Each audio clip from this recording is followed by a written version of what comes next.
Part 1. The Ghost in the Photograph. There's a box in my attic. I bet you have one too. A box that smells of old paper, faint cedar, and time itself. It's filled with the ghost of your family. For years, I avoided mine. It felt too heavy, too full of past I couldn't possibly understand. It was more than a box. It was a locked door, and I was afraid of what I might find on the other side. But then, one rainy afternoon, with a gray light filtering through the dormer window, I finally lifted the lid. The hinge groaned a protest, a sound that seemed to carry the weight of all the years it had remained closed. And on top of a stack of yellowed letters and faded ribbons was this. It's a photograph of my grandfather, taken in the spring of 1944, just before he shipped out. He's so young. His face is unlined. His hair is perfectly combed, and is wearing his uniform like it's a costume for a play. His smile is easy, the smile of a boy who has no idea what is waiting for him across the ocean. But if you look closely, right here, in his eyes, there's a shadow, a premonition. It's not fear, not yet. It's the faintest crack in the foundation, a glimpse of the gravity that has just begun to settle on his young shoulders. He's looking into a future he cannot see. This boy, barely 22, is about to be swallowed by the greatest cataclysm in human history, World War II. His name was Arthur Miller from Toledo, Ohio. He liked baseball. He could tell you the batting average of every player on the 38 Tigers. He liked Bob Hope on the radio and the way his mother's kitchen smelled on Sunday mornings. And he was hopelessly in love with a girl named Mary who worked at a local diner and had a laugh that, he once told me decades later, could make you forget your own name. He was just a boy. And this box holds the story of how he almost never came home, and the story of the man who ensured that he did. A man we were raised to see only as a monster. A man we were supposed to hate. A German soldier. To understand the miracle, you first have to understand the hell. And to understand the hell, you have to understand the silence. Grandpa never, ever talked about the war. Not once. When I was a kid and asked, fueled by movies and comic books, he'd just get a distant look in his eyes, a look that went right through me and fixed on something 1,000 miles and 40 years away. He'd pat my head, his hand rough and callous from a lifetime of work, and say in a soft voice, "Some stories don't need telling, son." It was a wall built from things no human being should ever have to see. A wall built of sounds and smells and images that he had desperately tried to bury. So, after he was gone, to piece his story together, I had to become a detective in my own family history. The clues were all here, in this box. I read the letters he sent to Mary, my grandmother. The early ones are full of bravado and a hope that feels almost painful to read now. "Don't you worry about me, honey," he wrote from a training camp in Georgia. "We'll have those Jerry's licked by Christmas, and I'll be home for a slice of your cherry pie." The handwriting is bold and slanted, eager, but as the months wore on, as the training ended and the real thing began, the tone changed. The ink is sometimes smudged. I can't tell it by rain or tears. He writes about the cold. Not the cold of an Ohio winter, but a different kind of cold. A cold that gets into your bones and sets up residence. A cold that sleep cannot shake. He writes about the constant, grinding noise of artillery, a sound that he said was less a sound and more physical force, a vibration that slowly, methodically, drives you mad. And then he writes about the friends. The boys from his hometown, the ones who signed up with him, who he played stickball with in the streets. He writes their names. Jimmy, Frank, Leo. One day, they were there, laughing, sharing a cigarette, talking about the girls they left behind. The next day, gone. Not just dead, but vanished. Erased by a shell, a bullet, a piece of shrapnel. A name on a telegram. A gold star in a window back in Toledo. The letters become less about the war and more about the absence it creates. They become a roll call of the missing. My grandfather was a rifleman in the 4th Infantry Division. They landed on Utah Beach, not on D-Day itself, but a few days after, when the beach was supposedly secure. It wasn't. In one of the few moments he ever came close to telling a story, he mentioned to my father that the English Channel, for days after, was still tinged a faint, sickly pink. They fought their way inland, into the nightmare of the hedgerows in Normandy. Each field was a small, bloody kingdom, surrounded by ancient, tangled roots and earth, perfect for ambush. It was there, in those green, deceptively quiet lanes, that he learned what fear truly was. It wasn't the sudden, sharp fear of a car accident. It was a slow, constant, gnawing fear that lived in your stomach for months on end. The fear of a sniper's bullet you'd never hear. The fear of a mortar shell that was already in the air, descending with your name on it. The fear of the dark, because the dark belonged to the enemy. This was the forging of my grandfather. The boy from Ohio who liked baseball and Bob Hope was being hammered and tempered in the fires of a war that was nothing like the newsreels. It was mud and blood and profound, soul-crushing exhaustion. And this hell was leading him, step by painful step, to a specific place. A frozen forest in western Germany, in the dead of winter, 1944. A place called the Hürtgen Forest. A place the grim-faced veterans called the Death Factory. And it was there, in that green hell, surrounded by snow and silence and death, that his path was destined to cross with a man named Karl. A German, an enemy, a savior. His story was waiting for him there, buried in the snow. Part 2. The Echo in the Snow. The Hürtgen Forest. Even the name sounded like a curse, a guttural, foreign word that tasted of iron and cold. To my grandfather, Art, and the thousands of young men thrown into its depths, it wasn't a forest, it was a trap, a living, breathing labyrinth of dark, dense firs that clutched at the feeble winter light, creating a perpetual twilight even at noon. The ground was a frozen, muddy slurry, a churned-up graveyard littered with a horrific kind of confetti, twisted shrapnel, spent shell casings, and the torn, discarded personal effects of the boys who had fought and died there just hours before. The trees themselves were shattered, not by lumberjacks, but by artillery. Their trunks were splintered into wicked, sharp spears, a forest of wooden bayonets. The veterans had a term for the special hell of this place, tree burst. The Germans would set their artillery shells to explode in the canopy, high above the ground. There was no warning, no crater to dive into. Death would simply rain down from the sky, a storm of wood and metal that shredded everything below. There was no front line. The enemy was a ghost, a whisper in the trees, a muzzle flash from 100 yards away that was gone before you could return fire. In one of his last letters, before the fighting in the Hürtgen became a chaotic, day-by-day struggle for survival, Grandpa Art wrote to Mary, "This forest is alive, and it hates us. The trees are watching. Every shadow has a German in it. We are always wet, always cold. Our feet are rotting in our boots.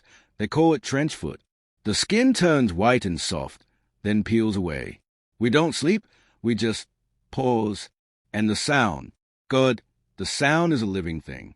The whine of shells, the rattle of machine guns, the screams of the wounded. You never get used to the screams.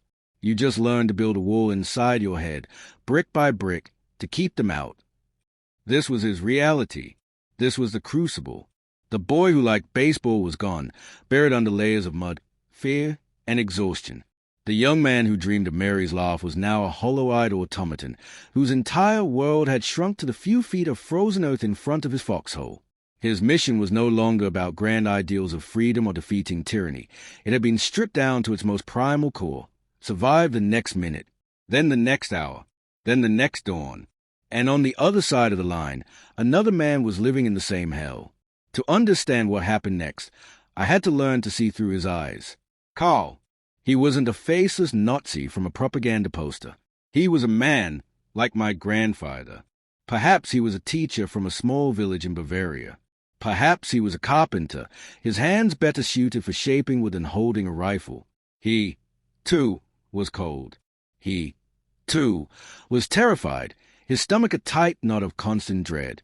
He, too, missed his family and longed for the simple, profound peace of a world without war. By late 1944, the German army was a shadow of its former self, filled with old men and young boys, conscripts and weary veterans who knew, in their hearts, that the war was lost. They were fighting in their own country, for their own soil, but for a cause that had become a monstrous, sinking ship.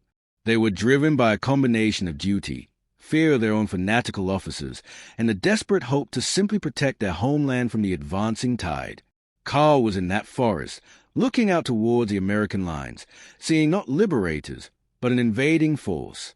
He heard the same screams, felt the same bone-deep cold, and feared the same sudden, anonymous death. The day it happened was December 16th, 1944. Though my grandfather didn't know it yet, this was the beginning of a massive, last-ditch German offensive we now call the Battle of the Bulge. The forest, already a cauldron of misery, erupted into absolute chaos. German stormtroopers, spearheading the offensive, slammed into the American lines. Communication wires were severed by artillery. Units were cut off, surrounded, and shattered. In a desperate, confused firefight, my grandfather's squad was separated from their platoon. One moment they were part of a company. The next they were utterly alone, a handful of lost boys deep behind enemy lines.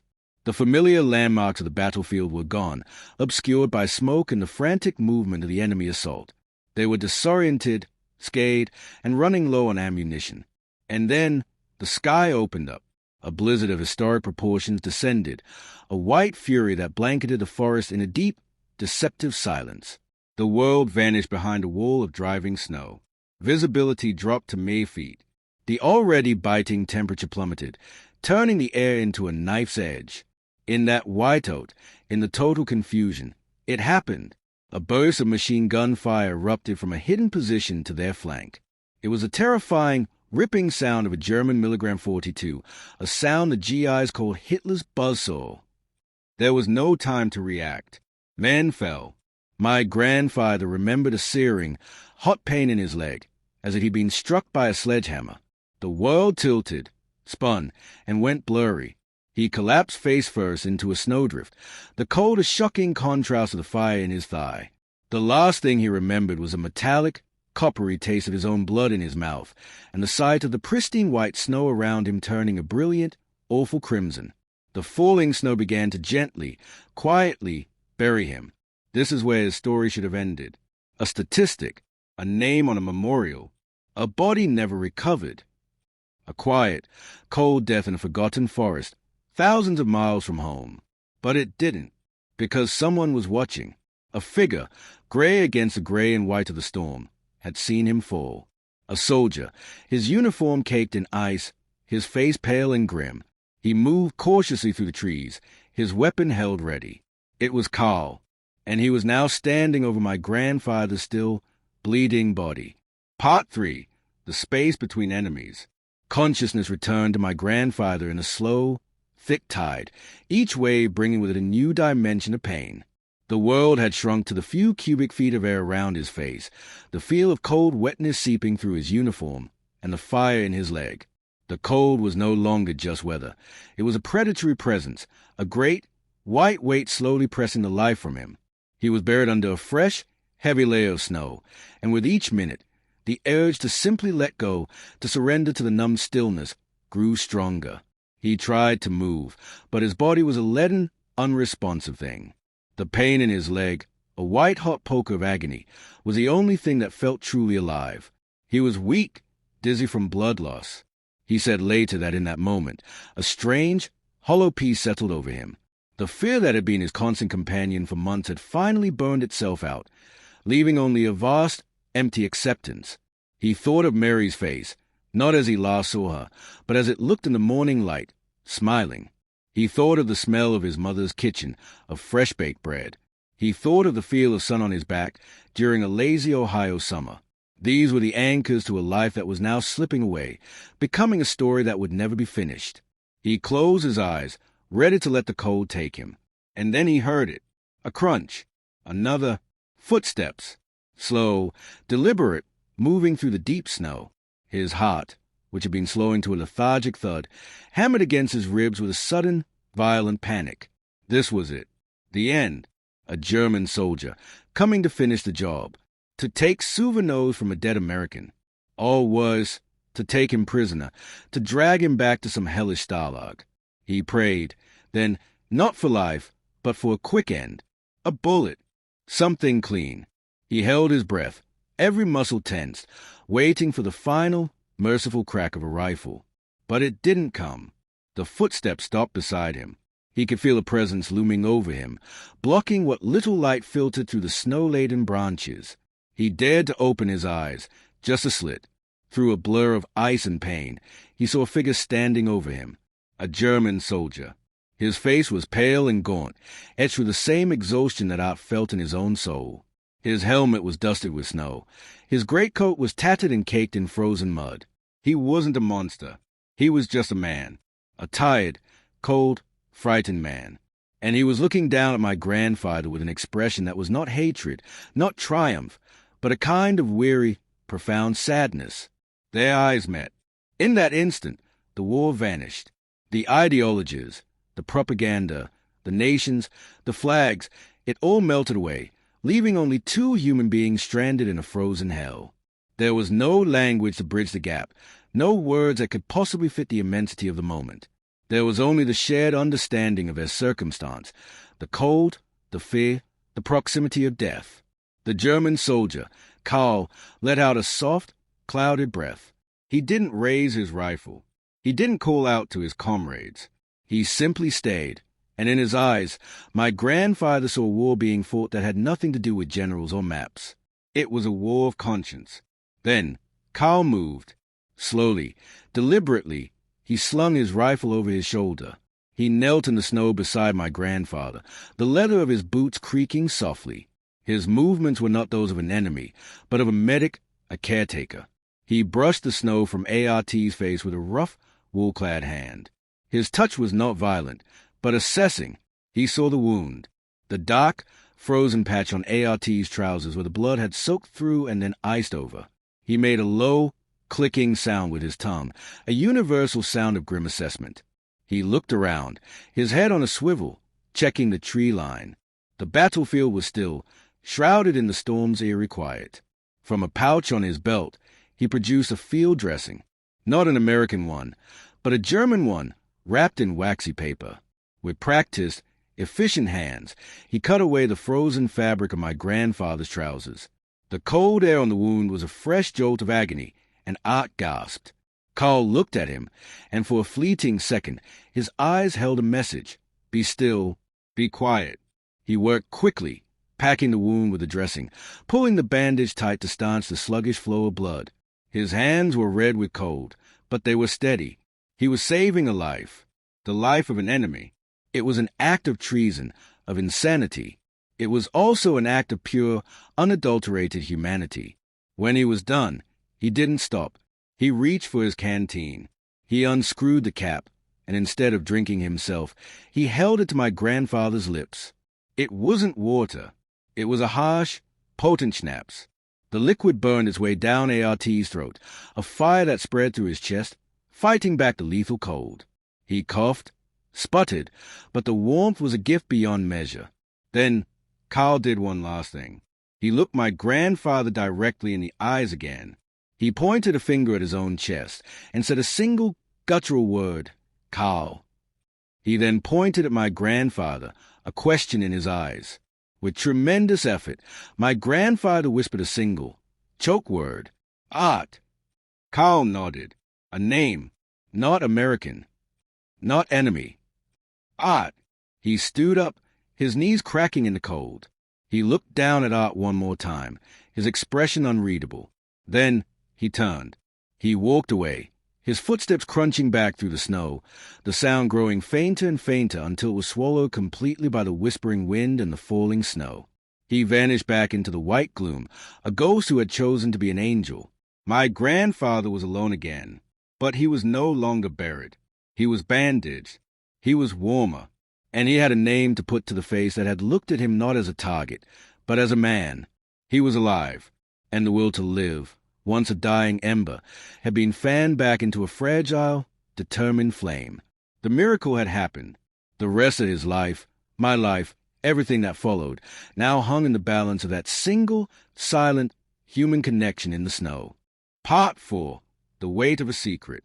The crunch of Karl's footsteps had long since faded, swallowed by the insistent whisper of the falling snow. Silence returned, but it was a different kind of silence now.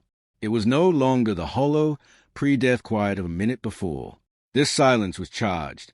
It was a silence of a miracle, fragile and terrifying in its improbability. My grandfather, Art, lay in his crimson-stained snowdrift, the fire of the schnapps a small, defiant sun in his belly, fighting back the cosmic cold. He was alive. The knowledge was not a comfort. It was a responsibility. Karl had given him a chance, a thread of hope. To let go now would be to betray that gift. So he fought. He fought the pain that threatened to pull him into unconsciousness. He fought the cold that nibbled at his fingers and toes, promising a slower, more insidious end. He focused on the memory of the German soldier's face, the weary eyes, the grim set at his mouth. Karl. He held on to that name like a rope, the only solid thing in a dissolving world. Time became meaningless. It was measured in heartbeats, in shallow, ragged breaths that plumed in the air. He drifted in and out of awareness, the line between dream and reality blurring. He dreamed of the forest floor opening up to swallow him. He dreamed of Mary calling his name from an impossible distance. And then a new sound pierced the haze. Not the cautious steps of one man, but the frantic, clumsy crunch of many. American voices, tense and low. Over here. I got one. He's alive. Hands were on him then, rough and urgent, brushing away the snow. Faces, young and scared like his own, but framed by American helmets, swam into view. They were from a different company, a reconnaissance patrol pushing through the shattered landscape. They saw the German field dressing on his leg, and their eyes widened. One of them, a kid from Brooklyn with soot smeared across his face, cursed under his breath. A Kraut did this? Why didn't he finish the job? My grandfather tried to speak, to explain, but his throat was frozen shut. All that came out was a cracked, rasping sound. He just shook his head, a feeble movement. The truth was too immense, too fragile to be spoken aloud in this place. It was a secret that needed to be protected. To voice it felt like it would shatter the spell, make the miracle evaporate. They got him onto a makeshift stretcher, a poncho stretch between two branches, and the jolting, painful journey began. Every bump sent lightning bolts of agony through his leg. He was passed back through the chaotic chain of evacuation, from the aid station in a leaking tent, where a Herod medic gave him a shot of morphine that made the world swim in beautiful, painless colors, to a jolting ambulance ride, and finally to a proper field hospital. The world became a blur of white sheets, the smell of antiseptic, and the constant, low moan of suffering men. The shrapnel in his leg was removed. The wound was cleaned, stitched, and casted.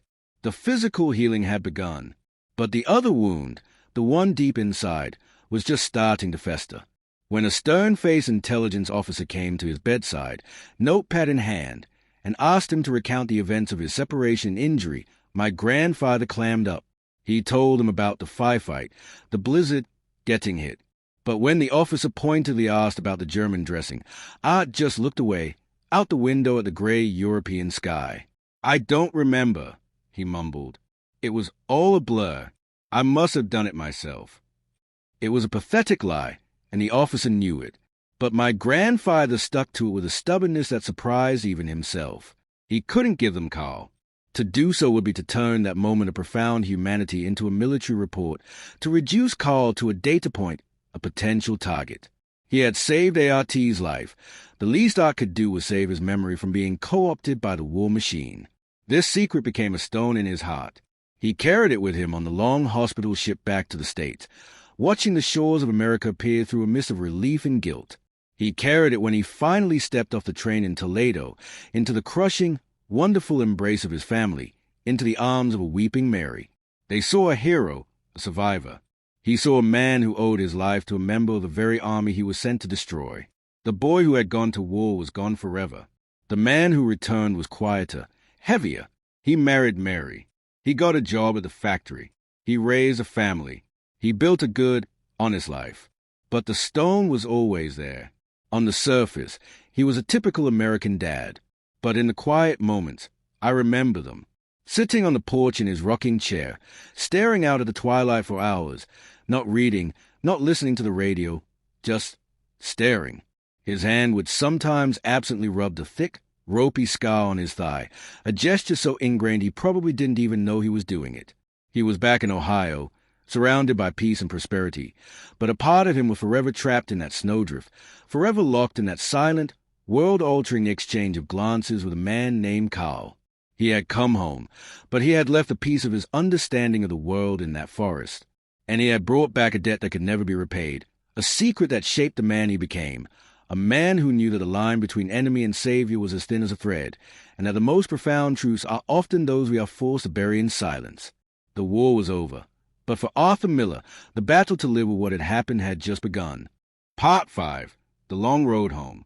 The war ended in fire and fury, and then in a silence that was somehow even more deafening. For the world, the guns stopped. The headlines changed. The boys, those who were left, came home to parades and parties, to grateful handshakes and plates of hot food. But for my grandfather, Art, the war didn't end. It just changed theaters. It moved from the frozen forests of Germany to the quiet, orderly streets of Toledo, Ohio. It took up residence in the back of his mind, a silent, persistent guest at every family dinner, every birthday party, every quiet moment in his rocking chair on the porch. He built a life, a good one, on the surface. He married his Mary, his hands trembling as he slid the ring onto her finger, a tremor that would never fully leave him. He worked hard at the factory, his back aching in a different way than it had in the foxholes, a pain he could understand. He raised my father, and later he held me on his knee. He was a good man, a solid man, but he was a haunted man. The secret was a war between him and the world. When his friends from the VFW would get together, their stories would slowly, inevitably turn to the war. They'd talk about the beaches, the battles, the Germans they'd fought.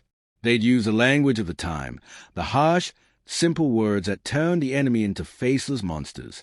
My grandfather would just sit there, nursing his beer, his silence a deep well in the middle of their noisy camaraderie.